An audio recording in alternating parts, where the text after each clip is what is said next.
سب سے بڑا ایک عجیب و غریب کردار ترکی صدر کا ہے، اردوان کا۔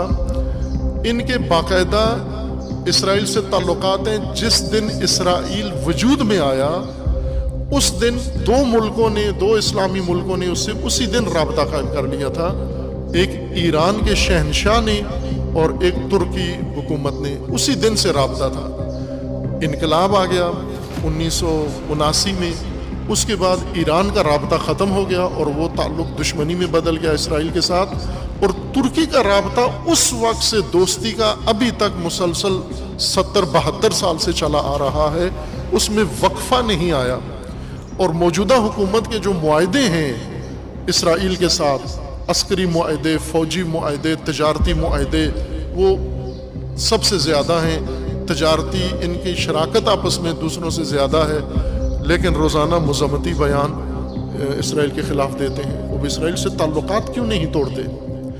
یہ عرب ملک جنہوں نے اسرائیل کے ساتھ تعلقات کیا قائم کیے ہیں، ان کے سفیروں کو کیوں نہیں نکالتے؟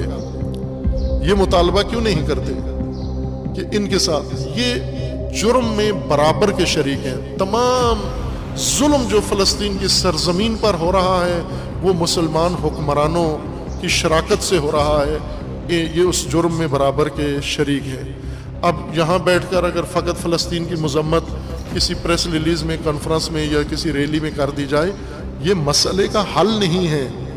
جب تک یہ مسلم حکمران جو مسلمانوں پر حکومتیں بھی کر رہے ہیں اور مسلمان دشمن طاقتوں کا ساتھ بھی دیتے ہیں، اس سے دوستیاں بھی رکھے ہوئے ہیں، اور اسرائیل جو جنایت کرتا ہے یہ اس کو کوئی نہ کسی عالمی ادارے میں چیلنج کرتے ہیں، نہ کسی اس کی روک تھام کے لیے کچھ کرتے ہیں۔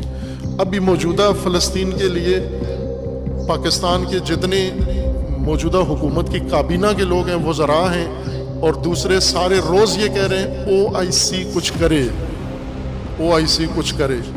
آپ OIC کا ابھی ڈنر کھا کے آئے ہیں، کھانا کھا کے آئے ہیں، وہاں سے چاول لے کر آئے ہیں پاکستانیوں کے لیے زکوٰۃ کے، وہاں سے آپ $50 کروڑ لے کر آئے ہیں ابھی، اور وہاں پر ان کو نہیں کہہ سکتے تھے کہ OIC نے کشمیر میں بغیرتی اختیار کی ہے، فلسطین میں تو کم از کم کوئی بات کرے، لیکن OIC کی سرپرستی سعودی عرب کے ہاتھ میں ہے، یہ بات کرنے کے لیے تیار نہیں ہے، اور اسرائیل کو یک طرفہ طور پر یہ کھلی چھٹی دی ہوئی ہے کہ وہ اس کا تسویہ کرے فلسطین کا اور ختم کرے فلسطین کو۔ عرب اس کے حکمران ذمہ دار ہیں اور مسلم ممالک کے حکمران اس کے ذمہ دار ہیں۔ اور عجیب بات یہ ہے کہ عوام میں بھی اب مزاج حکمرانوں والا آ گیا ہے۔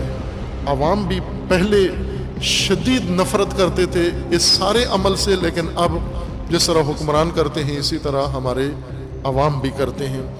خب جب یہ سارے OIC اور اس جرم کے اندر شریک ہیں تو ان کے ساتھ تعلقات پہ غور کیوں نہیں کیا جاتا؟ ان کو سزا دینے کے لیے سیاسی اور اقتصادی ہتھیار کیوں استعمال نہیں کیے جاتے؟ اور کیا مسلمان ممالک کے اندر اتنی حیثیت نہیں ہے کہ اسرائیل کو اس وحشیانہ بمباری سے روک سکیں؟